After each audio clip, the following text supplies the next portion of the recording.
Bueno, muy buenas tardes a todos. Bienvenidos a esta nueva semana del curso de Gestión y Conservación de Archivos Audiovisuales.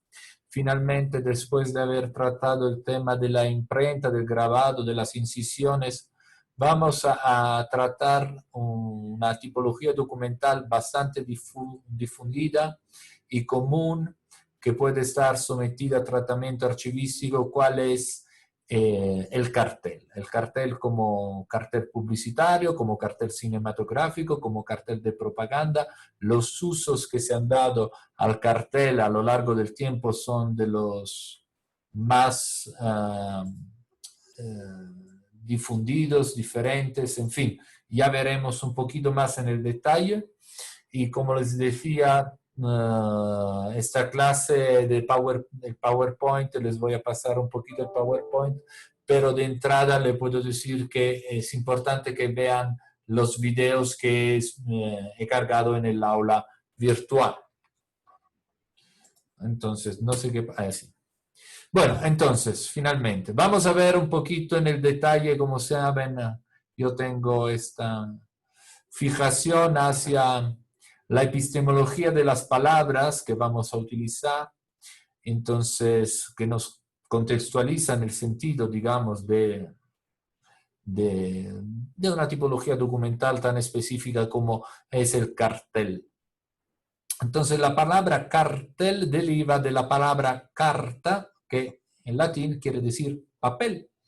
Prevalece el elemento en el cartel, digamos, es una tipología documental en el que prevalece, sin duda alguna, el elemento icónico, iconográfico, de imagen, pero se sitúa en una función informativa y o publicitaria en los espacios públicos. Proviene, digamos, de la tradición de combinar imágenes y textos y por lo tanto, justamente por esta razón, está vinculada a todo lo que hemos tratado el sábado pasado sobre el tema de la imprenta y sobre todo el tema de la litografía y de la cromolitografía que hemos analizado. ¿Cómo podemos definir un cartel? Bueno, simplemente a través del hecho que es un documento bidimensional y evidentemente de gran formato. ¿Eso qué quiere decir? Que implica toda una serie de problemáticas a la hora de definir el mobiliario del archivo que tiene que conservar este tipo de documento. El gran formato es un formato difícil que necesita, no difícil, que necesita una serie de muebles específicos para este tipo de cartel. Suele ser un pliego de papel impreso, eso es cierto, combina el texto y la imagen, y lo hemos dicho. Su destino normalmente es el espacio público, entonces se tiene que entender, interpretar, analizar, siempre en función de una comunicación para amplio alcance, ¿no? ¿No es cierto? Tiene una característica que normalmente su objetivo es atraer la mirada de quien lee, de quien ve este tipo de documento, y es un mensaje visual intencional para convencer, seducir y agradar al receptor. Tiene un fin bien específico, ¿no es cierto? El de convencer, de atraer la mirada por un lado para convencer, seducir el receptor de la imagen. Todos nosotros conocemos tal vez el cartel más famoso del mundo, es decir, el del tío Sam en Estados Unidos, que es el cartel de llamado a la Primera Guerra Mundial, ¿no es cierto? Que decía, I want you, ¿no es cierto? Era una imagen impactante del dedo del tío Sam, que es la representación de Estados Unidos de América, que llamaba a la conscripción obligatoria para ir a la Primera Guerra Mundial. Allí tienen la síntesis de esas características del cartel como forma de propaganda. Y también, por último, evidentemente, un cartel se realiza para una producción masiva. ¿Eso qué quiere decir?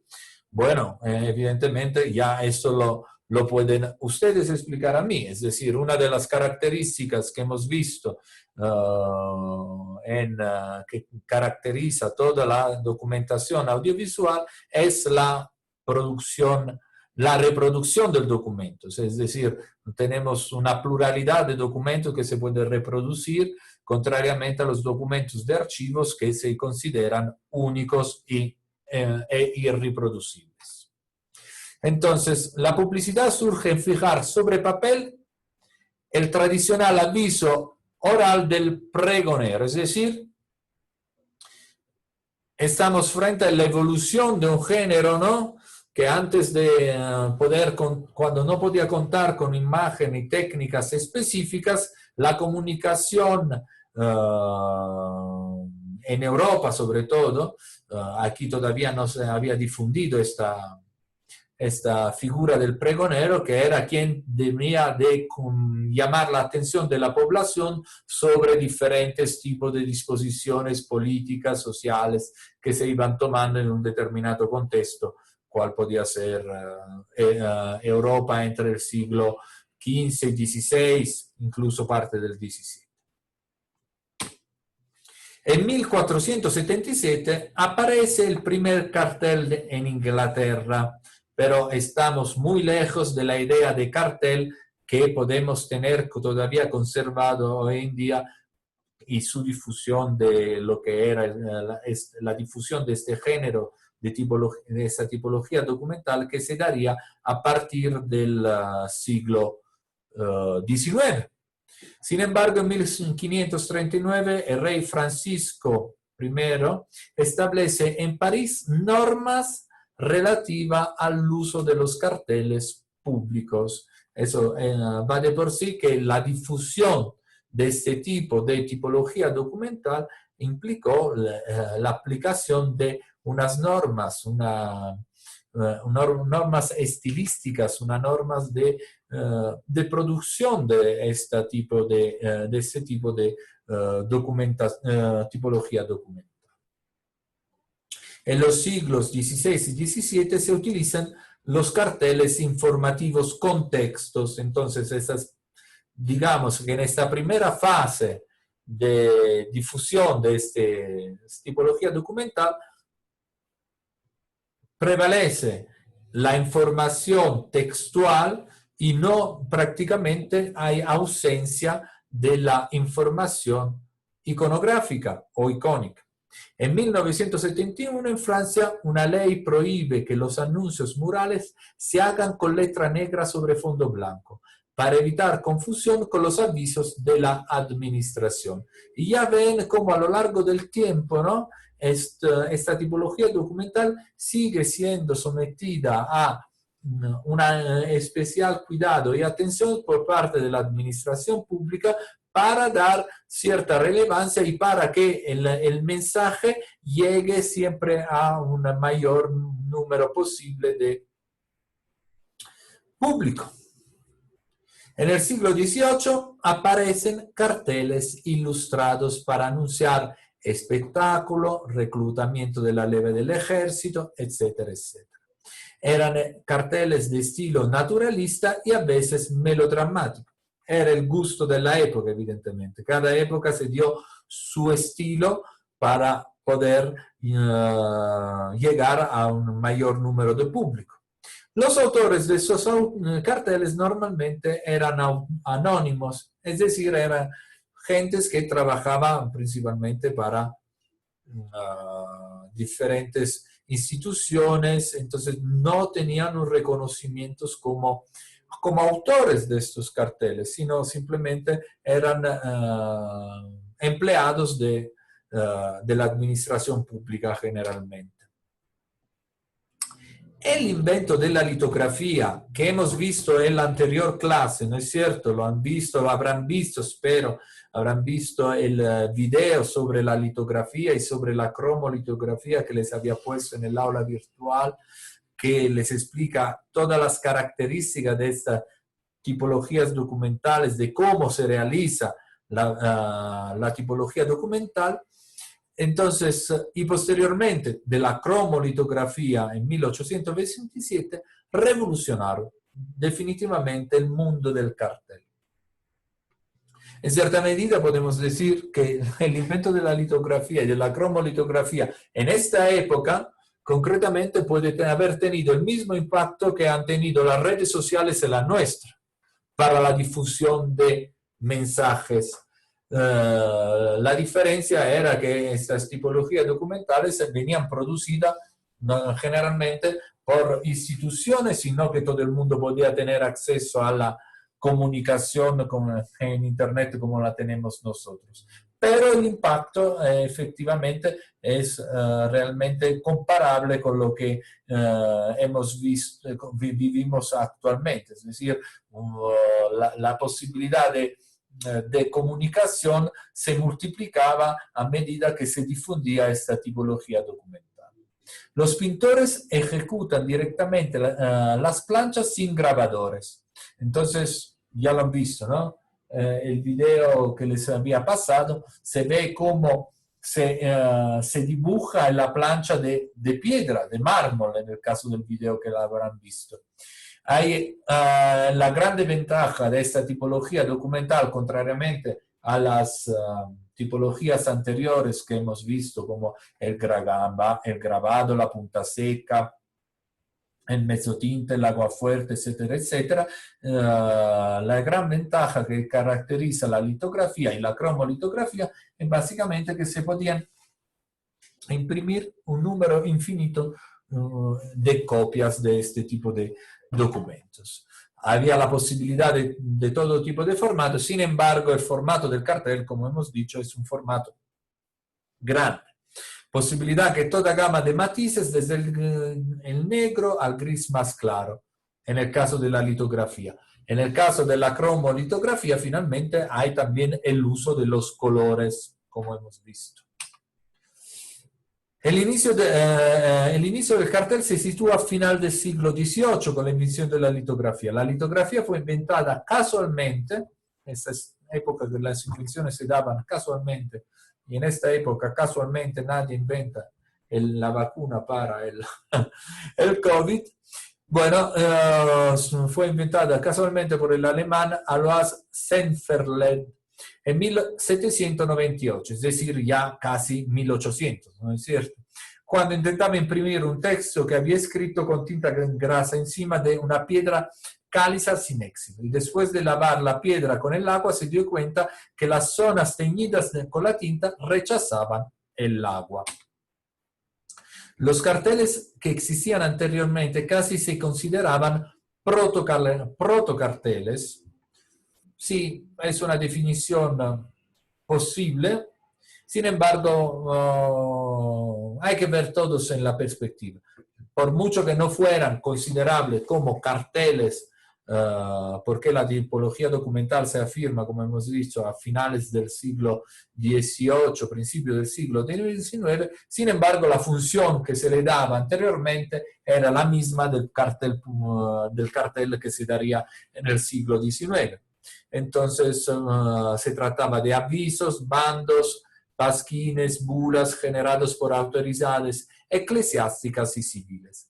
Estos anuncios, comunes a partir del siglo XVI, eran compuestos mayoritariamente por los tipógrafos y estaban desvinculados de cualquier intención artística o comercial. La industrialización, las grandes revoluciones industriales que se dieron a raíz del proceso de industrialización, del invento de la máquina de vapor, del uso de la electricidad, todas aquellas invenciones que revolucionarían la vida en el siglo XIX, y como saben tenemos dos grandes revoluciones industriales en esta época, aportó muchas novedades en diferentes campos. Nuevos medios de comunicación, nuevos soportes para la información, la invención de la telefonía, del telégrafo, la fotografía, el cinematógrafo, el fonógrafo, etc. Y por lo tanto, nuevos materiales como la baquelita.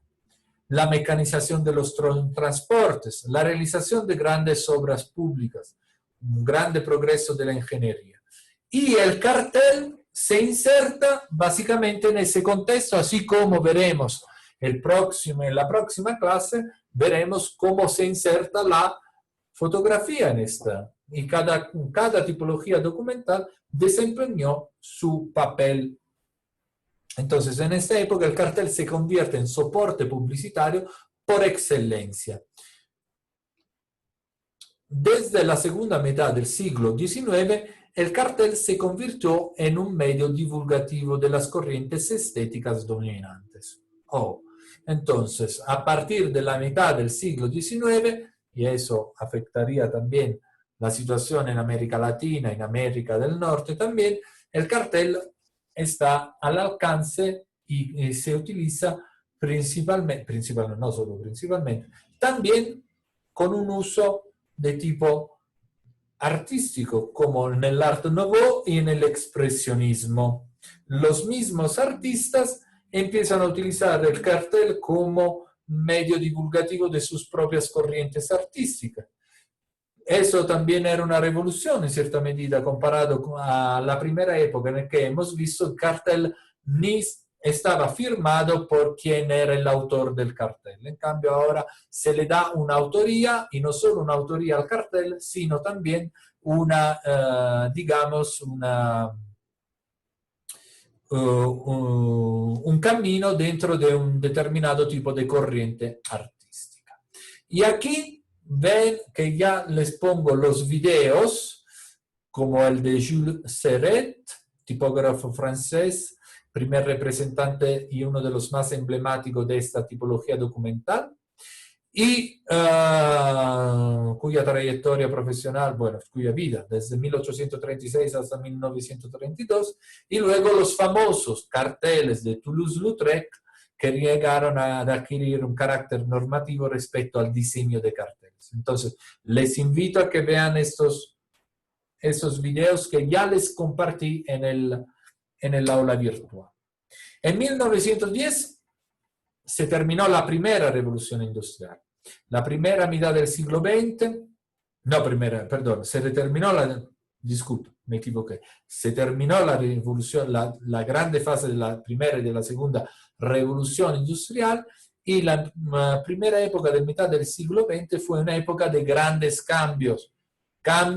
Hablamos de cambios sociales, políticos, culturales, y podemos definir una pequeña listado de grandes cambios, como la Revolución Rusa, que cambiaría el mapa geopolítico de Europa. La automatización del trabajo se llevó a grandes niveles. Esa es la época en que la industrialización se ve todavía más fuerte y la alienación del trabajo más evidente. Entonces, la automatización del trabajo implicó el desarrollo de la legislación social de los derechos de los trabajadores, y estamos todavía en una fase de grande proceso científico y técnico que llevaría de allí a 20, 30 años a la bomba atómica, ¿no es cierto? Entonces, el cartel va cambiando sus funciones en función también de estos cambios sociales y culturales de esta época. El arte sublevó contra el academicismo. Kandinsky, en Unión Soviética, pintó su célebre acuarela sobre arte, el pasaje al arte, el abstractismo. Aparecen nuevos movimientos como el futurismo, el dadaísmo, el surrealismo, el constructivismo ruso, etcétera, etcétera, hasta llegar al Bauhaus alemán de los años 20. Se da una nueva dirección al diseño y los modos de percepción del diseño. El cartel, por lo tanto, se convierte en una de aquellas estrellas de la vanguardia en el campo de la investigación formal. Pero conjuntamente a esos cambios en el mundo del arte, también se dan los cambios en los fines políticos. Entonces, en 1914-18 se utilizaron los carteles, y como les decía al principio de la clase, para el alistamiento y la conscripción, ¿no? Con motivo de la Primera Guerra Mundial. Todo el mundo conoce el famoso cartel del tío Sam. En 1917, con la Revolución Rusa, surgiría la corriente constructivista. Los carteles propagandísticos de la Revolución Rusa son realmente unas obras de arte única y una función política y social bien marcada en este caso. Los grandes dictadores, cualquiera, independientemente de su corriente ideológica, Mussolini, Stalin, Franco, Mao Zedong, como ven, pues, he puesto 4 ejemplos, 2 de derecha y 2 de izquierda, pero todo tipo de totalitarismo ha utilizado el cartel para mistificar sus figuras y agrandar la imagen del régimen, independientemente de la ideología a la que se refería. En Estados Unidos el cartel evolucionó de manera totalmente diferente, en función básicamente de la ciencia publicitaria. En Estados Unidos, la patria del capitalismo moderno, contemporáneo, empieza a entender el uso y la potencialidad del cartel en función publicitaria. Y los medios de comunicación visual se perfeccionaron en pocos decenios y se estudia científicamente su significación y su eficacia. El diseñador revelará al artista, pero estará, digamos, su función será básicamente hacia el mejorar el provecho económico que puede salir de la venta de un determinado tipo de producto. Después de la Primera Guerra Mundial, muchos creadores de carteles se desplazarían a vivir a Estados Unidos. Es un momento en que hay un estallido de marcas, de productos en el que el prospecto y el catálogo eran complemento del cartel y el anuncio. En 1917 se creó la American Association of Advertising Agencies, que desde entonces no paró de crecer y evolucionar. Estudio de mercado y nacimiento del marketing. Entonces el cartel empieza a ser objeto de estudio para mejorar la función de marketing. ¿No es cierto? En Estados Unidos prevaleció el realismo de las imágenes en sintonía con las ilustraciones de revistas y prevaleció la función documental. Se consolida la aplicación de la fotografía en color, los fotomontajes, el areógrafo, el sombreado, el tridimensional, etcétera, etcétera. Entonces el cartel sigue siendo objeto de experimentación y de mejora en este afán de comunicación, no necesariamente y únicamente política, sino también, como hemos visto, de carácter meramente comercial. Mateo, o sea que sí. Nosotros, en lo que estamos viendo el estudio del cartel a través de la historia, se podría hacer una comparación con las gigantografías que tenemos ahora. También, desde luego que sí. Ajá. Y no solo la gigantografía, ahora estamos en la fase de achicar, porque la función del cartel ahora no solo es la de la gigantografía por las calles y tal, sino en el uso del mensaje iconográfico a través de los medios de las redes sociales, del WhatsApp. ¿Cuántas veces nos comunicamos las nuevas promociones, incluso ahora de las maestrías a través de una pequeña imagen JPG? Entonces se ha llegado a achicar el formato, pero con el propósito siempre el mismo de ampliar el público. Claro, porque el formato podrá hacerse un poco más pequeño, más accesible, pero en esencia la publicidad, la comunicación es la misma. Ahí está, exactamente, exactamente. Entonces, bueno, seguimos. Después de la Segunda Guerra Mundial, Europa adoptó las ciencias publicitarias estadounidenses y sus medios. y Europa empieza, digamos, en síntesis, a agringarse también desde ese punto de vista. También ustedes saben muy bien que después de la Segunda Guerra Mundial, Europa estaba dividida en dos bloques, el bloque occidental y el bloque oriental. Entonces, todo vinculado a lo que era la situación de la Guerra Fría en este momento.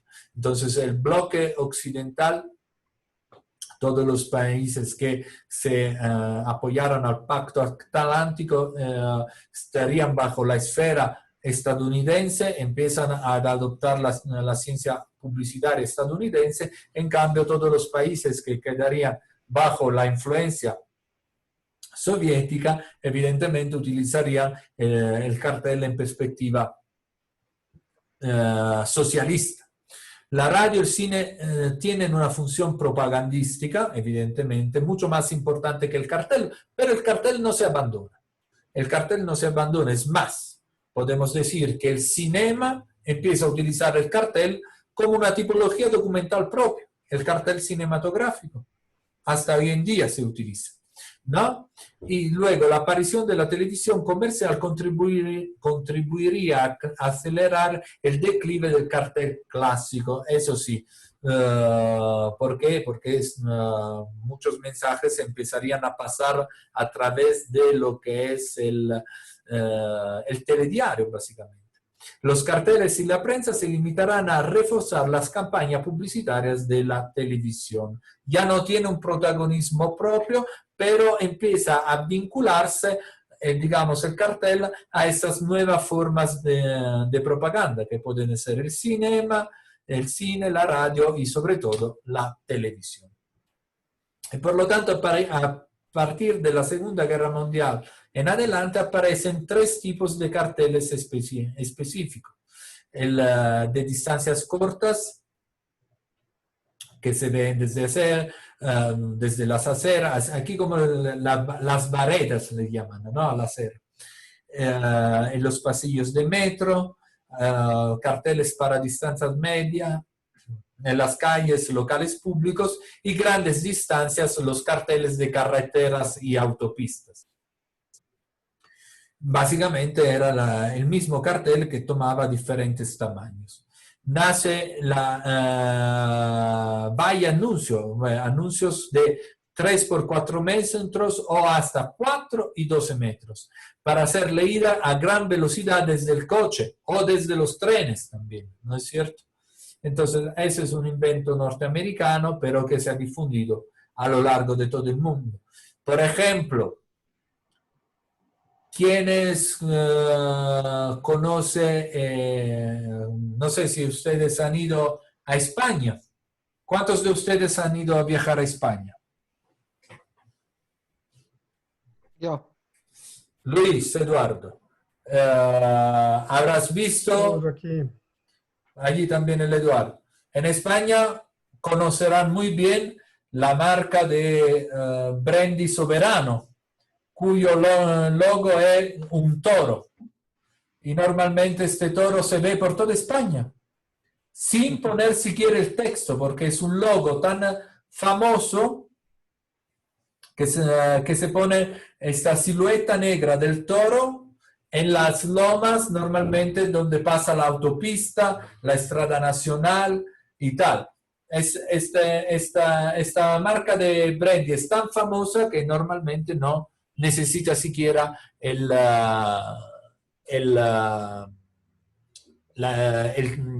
nombre de la marca. Y de esta forma, al no poner el nombre de la marca, el cartel se ha insertado dentro de lo que es el paisaje. En cierta medida se está volviendo patrimonio y están, ¿cómo se dice?, vinculado a la identidad española, como puede ser la misma bandera española. Entonces, otra modalidad son los anuncios luminosos. Allí vamos que el cartel empieza a tener elementos que no podemos definir propiamente archivísticos, pero en su propia evolución el cartel empieza también a integrar luces de neón normalmente, ¿no? Inclusive tenemos una rama de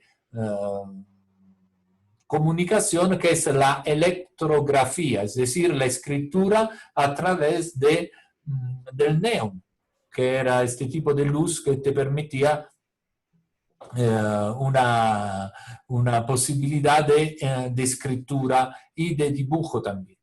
Entonces, normalmente son los carteles de contemplación nocturna y ya ven cómo el cartel empieza a ser siempre más invasivo en la vista de quién es el receptor del mensaje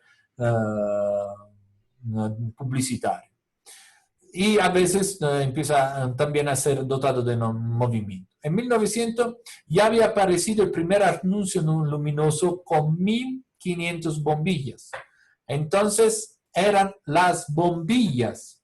Hoy son los píxeles que crean la imagen luminosa y a veces en movimiento y a veces tridimensional de lo que es el mensaje publicitario. Los lugares más significativos de Las Vegas, Tokio, Nueva York, etcétera, etcétera. Los años 30 el cartelismo revoluciona. Aquí está. Aquí les paso otro enlace que está puesto siempre en el, ¿cómo se llama? En el aula virtual, que es sobre el cartelismo revolucionario de la Segunda República en España, que llevaría a la guerra civil. Entonces podrán ver una exposición documental sobre esta tipología documental realmente interesante, donde se ve cómo el cartel fue utilizado por republicanos y franquistas a la vez para el tema de la guerra ideológica que terminaría con la guerra, con la afirmación de la dictadura franquista, y también en la Primera Guerra Mundial. Entonces, yo les invito a que vean también este video, porque es realmente muy útil para entender las funciones que se le dieron al cartel. Y bueno, entonces, en línea general, podemos decir que los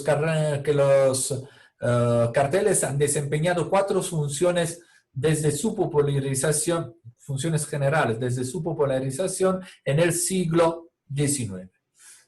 Primero, el desarrollo de la sociedad de consumo. Segundo, la incorporación de la cultura del ocio en la vida diaria, la democratización de la sociedad y la difusión del arte. Por lo tanto, hay 4 tipos de carteles según el contenido. Por un lado, tenemos la publicidad para consumos de objetos, la publicidad de espectáculos, ocio y cultura, la publicidad política, pero eso siempre ha habido, y la publicidad de las obras de arte. La publicidad para consumo de objetos tiene un sinfín de usos y difusiones, pero podemos sintetizarla como alimentación y difusión de consumo de alimentación y bebidas, productos domésticos, cosmética, textiles y moda, industria. Hoy en día sabemos muy bien, le podemos añadir, y ya lo hemos dicho, en el ocio podemos ver cómo el cartel sirve para crear la expectativa del viaje y del turismo, ¿no es cierto? Entonces aquí lo tenemos, mire. Publicidad de ocio y cultura, tenemos fiesta, carnaval, fiestas mayores, espectáculos, teatro, corrido, lo que fuera, el cinema, el turismo, el deporte, exposiciones, publicaciones, etcétera, etcétera. Aquí tenemos una clasificación muy sintética de lo que pueden ser los usos, pero ya nos ven toda la potencialidad del cartel en su perspectiva histórica y social. Y luego tenemos la publicidad política, las obras de arte, los carteles como obra de creación y carteles de traducción o reproducción. Entonces, yo ya con esto le puedo decir que la parte relativa a mi explicación es como ya le había dicho, perdón, no, ya puedo decir, ya le había dicho que no tenía una larga explicación porque la mayor parte ya la habíamos tratado en la anterior clase. Sin embargo, les invito a que vean y que integren esta clase con los videos que están allí y quedo aquí para cualquier tipo de duda e inquietud que puedan tener al respecto.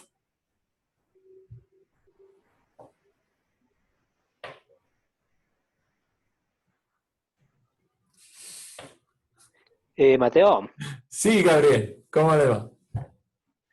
bueno, en cuanto a la cronología, cómo ha ido evolucionando los carteles desde los años 1798 y posteriormente, ha existido diferentes aspectos como las revoluciones industriales que en sí lo relacionan con la fotografía al También, momento de realizar un cartel, claro. que se podría decir que es un soporte de excelencia que de una u otra manera ha servido para, en especial, la atención a los aspectos de la publicidad, también en lo que es aspectos políticos.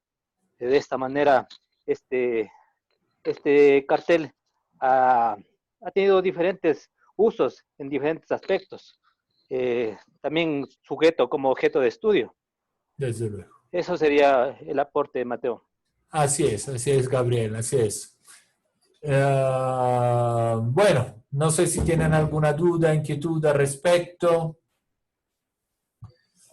El Luis es él el mismo que se ha convertido en el cartel de la Liga Quito. Cada vez no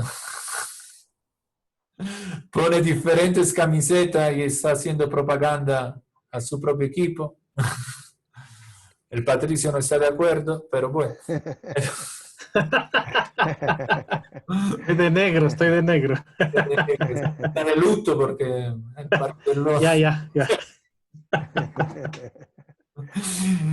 Y nada, no sé si quieren comentar algo más, verlo en perspectiva también con lo que hemos dicho. Ya le dije, eso es, era una clase integrativa de lo que habíamos tratado el sábado. No la puse el sábado porque si no el sábado se hacía demasiado largo. Me parece más bien que tenga su autonomía. No les voy a pedir ninguna actividad específica, pero sí les recomiendo que vean estos videos. Tal vez les voy a interrogar la próxima vez si lo han visto o no los han visto. Puede decir. Mateo, Diga. el tercer video está en la presentación, ¿no? No, O no, también está está en el todo subido sílabo. all'aula, está todo subido al aula. Ok. Ya los subí los 3 videos al aula. Yo quería comentar nada más que, bueno, nosotros en el ámbito militar manejamos mucho y yo soy parte también de esta subespecialidad que no es solamente privativa del ejército ecuatoriano, sino de todos los ejércitos del mundo, como tú ya los has citado, ¿no? En las guerras, la comunicación siempre se ha valido de varios factores para poder precisamente trasladar la idea, la imagen o los postulados de los cuales quiere masificar su difusión. Y por ello, a lo largo de la historia, se ha venido evolucionando. Dentro del ejército se llaman las operaciones psicológicas y ahora se llaman las operaciones de información, porque todo evoluciona también. Y no es como antes un tipo de soporte, el papel o tradicionalmente después ya fueron los medios masivos. Hoy tenemos la comunicación cibernética y todo lo que está relacionado a la red. Y ahí en las guerras que hoy libramos, que las llamamos de quinta generación, todas son ligadas a esto. Lo que estamos viviendo justamente ahora en medio de una pandemia que vendría a ser ahora también tomado como un punto de quiebre en cualquier tipo de historia que queramos seguir elaborando de hoy en adelante, va a ser muy importante la batalla que se gane en los medios masivos y sobre todo en las redes. En las redes, China y Rusia y Estados Unidos están en franca guerra informativa y comercial. Así es. Así Eso es, así es. Exactamente. Se Mateo, complejiza siempre más. Se complejiza Mateo, siempre más. Sí, ¿quién es? ¿Quién? Mateo, ¿puedo hacer una consulta? Roosevelt. Mire, es una consulta un poco más, podría decir, de orden personal, un poco por lo que andamos perdidos aquí en la biblioteca. Nosotros tenemos una buena colección de diplomas. ¿Dónde podríamos ubicarles? Porque no tampoco son carteles, ¿no? O sea, ¿en qué línea? Porque hay unos bonitos que son pintados con acuarelas, todo eso, Claro. pero en realidad estamos en eso de unirles a la colección de afiches, porque tenemos muy buena colección de afiches políticos, donde se ve pues, que todos han Bueno, pasado el por las afiche tiendas y políticas. carteles son casi lo mismo. Afiche y cartel son parecidos. Es decir, Sí, sí, claro, eso sí lo lo tengo único que claro, cambia es sino el que tamaño, los pero diplomas estamos, yo los los diplomas mantendría estamos un poco, separados, porque el diploma tiene otro fin, por mucho que tenga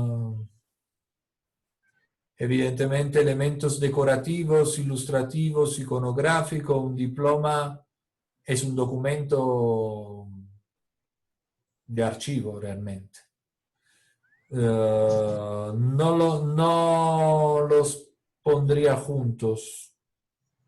Mi recomendación es que se mantenga separado. bueno, ya, gracias, porque Claro, no la sabía, o sea, tentación es esta, ya. sí. Pero no hay que caer en Pero tampoco es archivo, tentaciones. ¿no? ¿Perdón? O sea, digo, no, porque hay material que, por ejemplo, eh, tenemos diplomas de gente que ha sido, o sea, se distingue por sus trabajos académicos. Te hablo de Navarro, por ejemplo, que tiene muy buenos diplomas, pero tampoco es material de archivo, nada de eso. O sea, se podría hacer una sección aparte, No, ¿no? no, sí es material de archivo, porque un diploma Ah, como sí. tal es realmente el resultado de un trámite, ¿no es cierto? De un reconocimiento institucional Mm, hacia un determinado tipo de empeño académico, etcétera, etcétera. Entonces, claro, yo los considero documentos de archivo ya. como tales. Y también, porque no? Roosevelt, ¿qué hemos dicho? Que la característica de los documentos audiovisuales está en su reproducibilidad. ¿No es cierto? Se pueden tener muchas copias. Sí, sí, En cambio, el diploma es único. sí, sí, sí. Es Entonces, único, sí, sí, justamente esa es la diferencia. Yo eso también un no lo poco. por eso no se han de mezclar. Ya, gracias. Gracias. Bueno, ¿alguna otra duda, inquietud al respecto?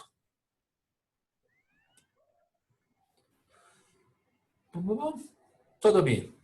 Patricio hoy no intervino, qué bien. Bueno, pero tiene un crédito de intervenciones, Patricio. Puede estar callado hasta el final del curso y está en activo. Pero, bueno, señores, si les parece bien. No, quiere intervenir, quiere intervenir. Quiere sus No, o sea, aspectos. no, solo iba a decir mil disculpas porque estaba en otra reunión y ya me uní muy tarde. No, Ya perdí el hilo. no te preocupes. Pero, pero un gusto de escucharles, al menos algunos, ya que no los puedo ver a otros. Bueno, entonces nada. Si no tienen otras preguntas, otras dudas, ya saben que pueden contar conmigo, pero bueno, les invito a ver estos videos. Tal vez los vamos a comentar el miércoles antes de empezar la parte relativa a la fotografía, ¿vale? Perfecto. Bueno, he sido de palabra, le he dicho que no iba a ser muy contundente. Finalmente Ha sido casi una horita de clase, entonces la otra horita serán los videos. Señores, a las órdenes, que les vaya bien, seguimos en contacto, ¿vale? Recuerden lo de la fecha se va acercando, tienen 11 días para hacer el trámite de la elección entre tesis y examen comprensivo, ¿vale? No lo hagan en el último momento. Eso vale para todos, ¿vale? Saludos. Hasta luego. Les vaya bien, saludos. Tardes para todos.